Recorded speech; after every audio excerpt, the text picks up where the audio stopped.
5 things I would never spend on in my 20s as a financially literate 31-year-old with 6 figures invested. I have to say that since turning 30 and reaching 6 figures, I have started to indulge some of these, but these are the things I avoided to get me there.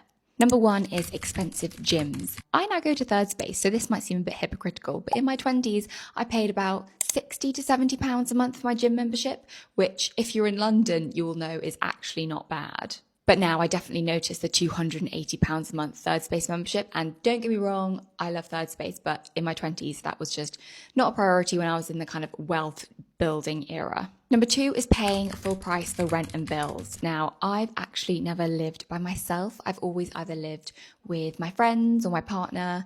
And so I've never paid 100% of everything. I think we have to recognize that the single tax is a real thing and it is expensive.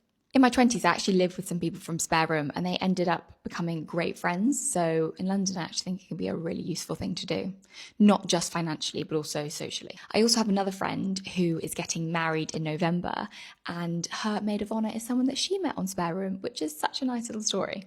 3 is not getting Ubers all the time. I am actually very happy to get the bus or the tube in London if they're running properly and it's not a tube strike like it is at the moment. But also, you've probably heard me say before, Ubers actually make me feel quite unwell because electric vehicles don't give the same sounds as a normal car. So your body doesn't actually know it's like in a moving vehicle and that can make you feel quite car sick. And from all the comments that I've had whenever I've spoken about this before, I know that I am not the only one that feels that way.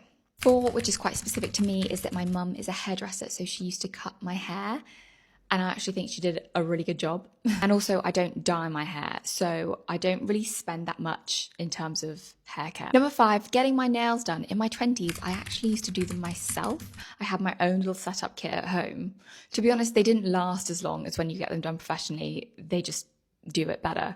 And I have to admit, now that I'm in my 30s and I've reached my 6-figure goal, I have started to get my nails done professionally and they are great. But if you're looking to save money, you can definitely do them yourself. So those are 5 things I didn't spend money on in my 20s to build wealth. Let me know in the comments if you have any others and like and follow for more.